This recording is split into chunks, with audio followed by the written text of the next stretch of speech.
Hello and welcome to Cloud Google Workspace training series.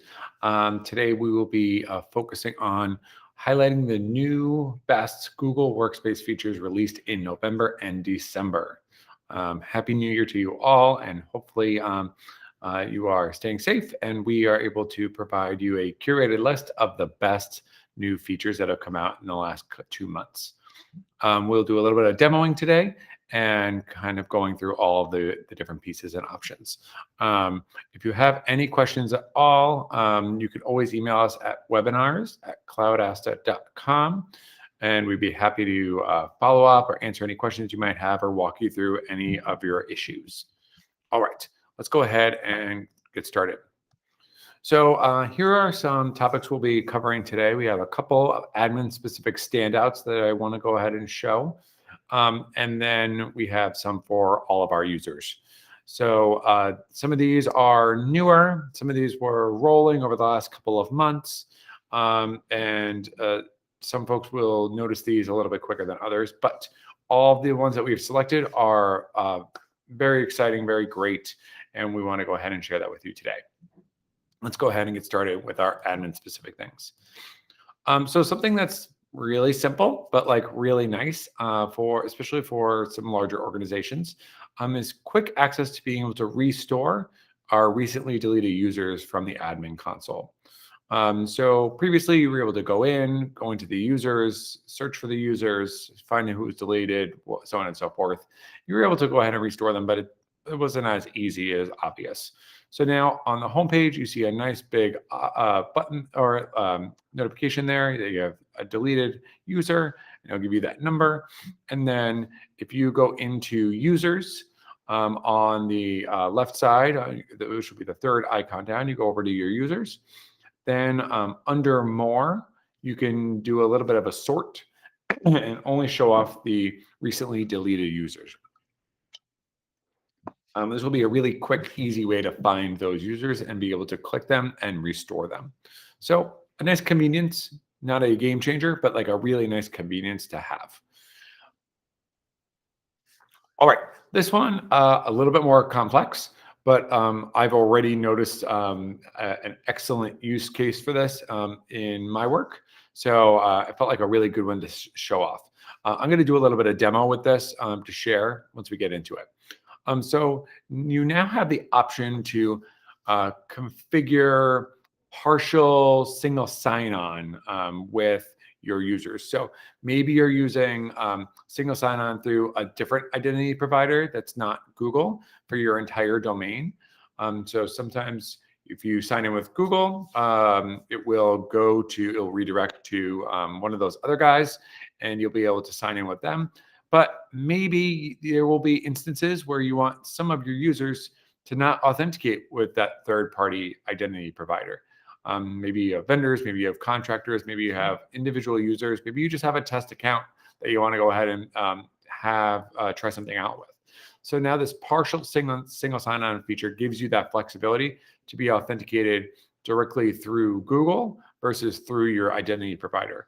Previously, you would be able to apply this for your entire domain, which obviously was a really difficult thing if you wanted to go ahead and just tweak something or make things a little bit more flexible. So now you have the ability to do it by sub OU, which is really, really spectacular. I've used this a couple times already. It's so helpful and it works immediately. It's really, really great. So I'm just going to show you where it is. If you have a third-party SSO profile already configured, then this will look a little bit different. So I'm in my test domain here. If I go down into my settings and under authentication, I'm going to scroll down here where it says SSO with third-party IDP. So if I click that one, here you will see if you have a third-party single sign-on profile already configured, all those details will be here. But then what you would be able to do is you'd be able to go ahead and select sub OU here on the left side and manage it so that you can sign them in directly into with Google. So you can see here, it says you can choose to have some organizational units or groups sign in directly with Google instead of using those single signups. So very, very cool, very exciting. If you have any questions about how to get this working for your organization, please reach out to us at webinars@cloudhouse.com. It's a very powerful feature that should definitely be utilized by many folks. Keep note, this is not available for Google Workspace Essentials customers. It is available for other SKUs. Okay, let's jump on back. All right, so our last one that I want to show off is kind of a two birds with one stone feature that applies both to our users and our admins. So over the last couple months, Google has gotten more and more in the virtual background game with Google Meet. So the immersive backgrounds and styles has just grown and grown and grown. As recently as January 11th, there are more and more things being added. So you can do everything from just a still picture to a stylized background to a live video that they've already placed in there. So that way, if you want to pretend like it's you're on a beach or you're in space, you can go ahead and do that. As you can see, I have a static image as my virtual background right now.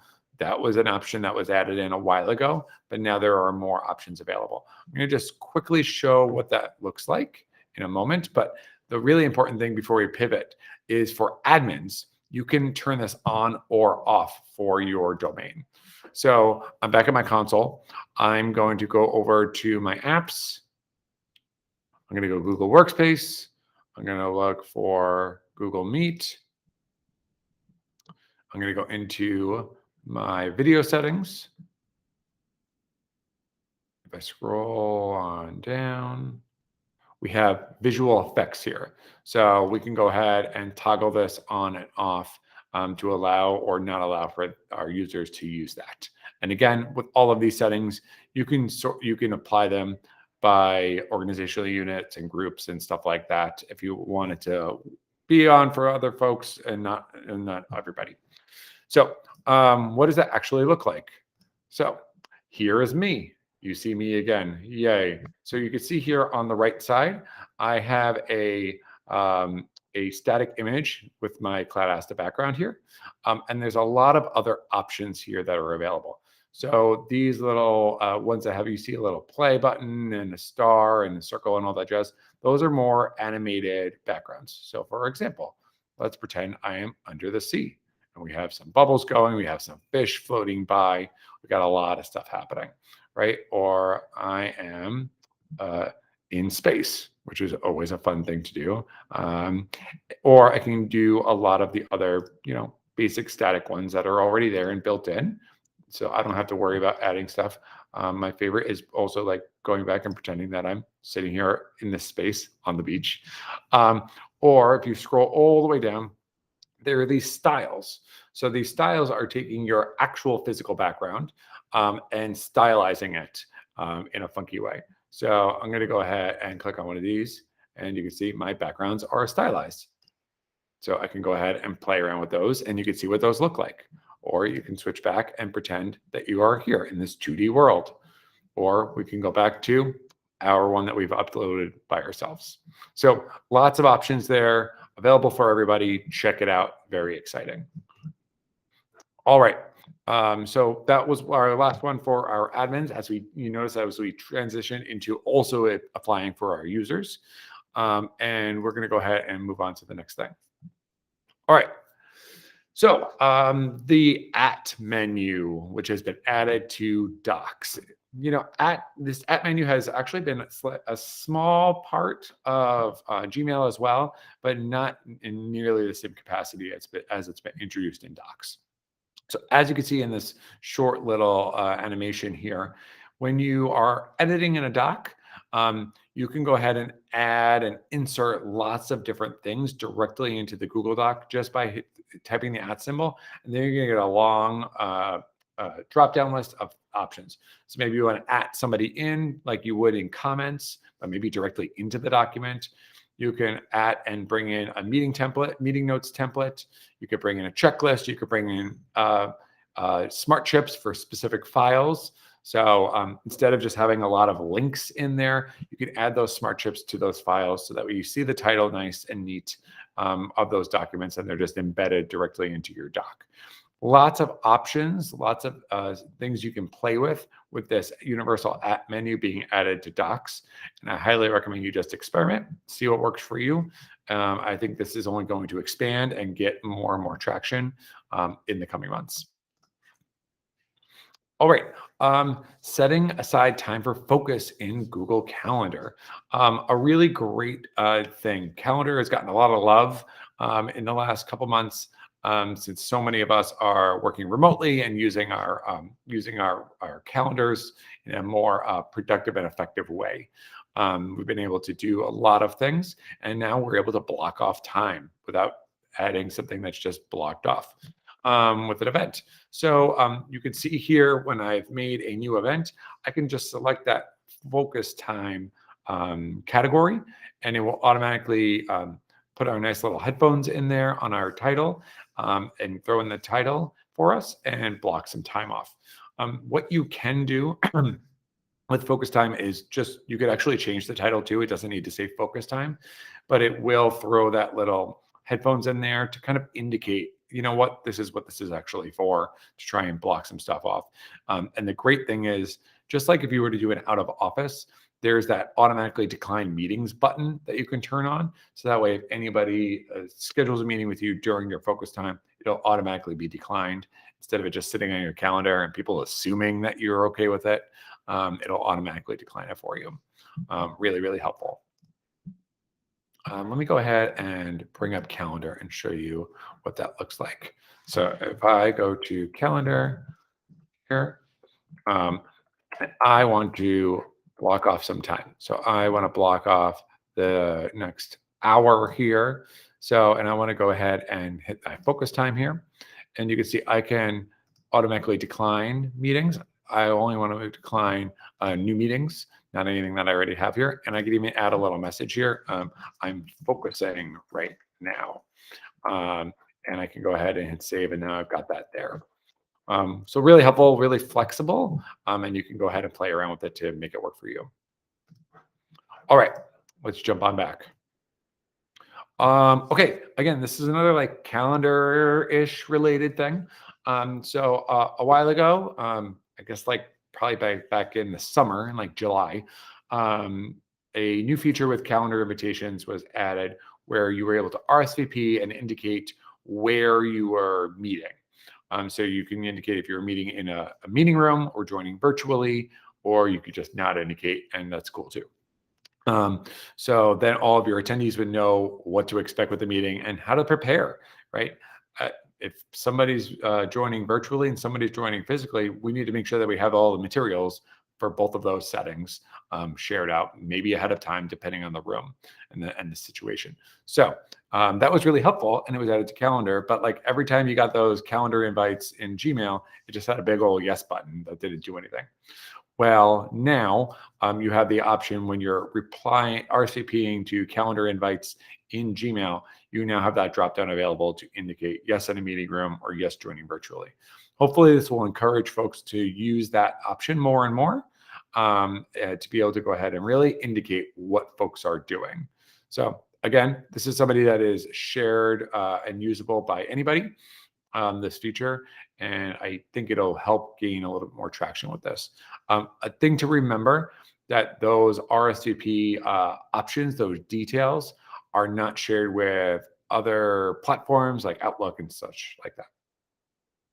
All right, moving back to Meet for a few moments. So in Google Meet, we've had a lot of growth over the last 2 years.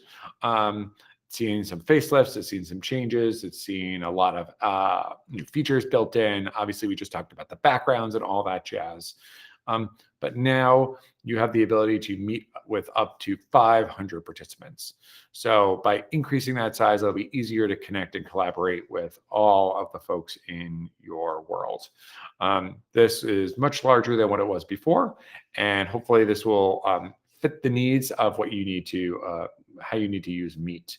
And again, if you ever need to reach an audience broader than 500, you're still able to do those live streams and being able to reach 10,000 participants with live streams.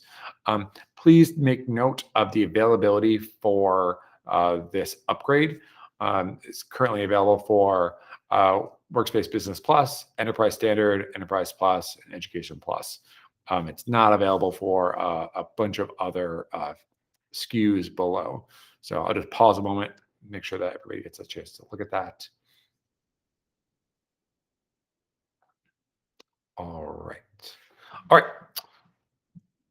So another one that that I think is like really interesting as we talk about Meet getting a little bit of love is expanding and improving on how breakout rooms is working. Breakout rooms can be like really, really essential in like keeping your group focused without jumping to a lot of different other links, and also helping us all work more effectively. Think about if you now have a 500-person meeting and you want to go ahead and break them out so they can all, do some pair and share and discuss, and then come on back. Trying to do that with a meeting of 500 could be really difficult, but having a breakout room to do that can be really, really helpful. I'm thinking about the moment where you have 500 people in a physical space and you ask them to go break out into different rooms and come back. That seems like a really crazy feat. But now you have the ability to do that with breakout rooms, and now it's getting even more functionality. So being able to automatically move breakout room participants back to the original meeting. This is something that did exist to some extent before, but now it's a little bit better. So you can see here, there's a little screenshot, right? We've got a couple different breakout rooms here, and we can close those rooms. And it always says everyone will be returned to the main room in 30 seconds. So it'll sit there, it'll count down for 30 seconds, and then it'll bring everybody back to the room. What's really cool is in the top now, there's that little countdown timer that says you're in breakout room 1 and here's 29 seconds left. When the timer expires, you'll move back to the main room and everything will be turned off, which is a nice little bonus, which is right there for you, ready to go. And a really new thing is this little pop-up for that participant. You're back in the main room. Your breakout room is closed and you've been moved back to the main room. Your microphone and camera are turned off. That way, if you're in the middle of a conversation in your breakout room and we're still talking, when you come back to the main room, you don't get that awkward, what did you just say? And that way you can kind of save your reputation just a little bit. Check out your availability for SKUs here. Available to Essentials, Business Standard, Business Plus, Enterprise Essentials, Enterprise Standard, Enterprise Plus, Nonprofits, Education Plus, G Suite Business Customers, so on and so forth. So a lot more availability with us. Still not available for Starter and Education Fundamentals and Basic customers. All right. And last but not least on the docket for us today is another Meet and chat type situation. Even though at the top it doesn't actually say that, but it's along those same lines. Start and join meetings and audio calls from one-on-one chats using Google Chat in Gmail on mobile. That is a mouthful. What that basically means is when you have the Gmail app on your phone and you are sitting there and using it to chat other folks, you now will see some new buttons at the top or buttons that have expanded recently, a little phone icon and a little camera icon. So if you want to ring somebody directly, you can go ahead and just tap on those icons and we'll go ahead and call them. If you're in the Google Chat app, it'll, excuse me, it'll redirect you to the Gmail app where the call will actually take place. If you don't have the app, it'll go ahead and prompt you to download it. So you can see a couple screenshots here about those buttons. When you have an ongoing call banner at the very top.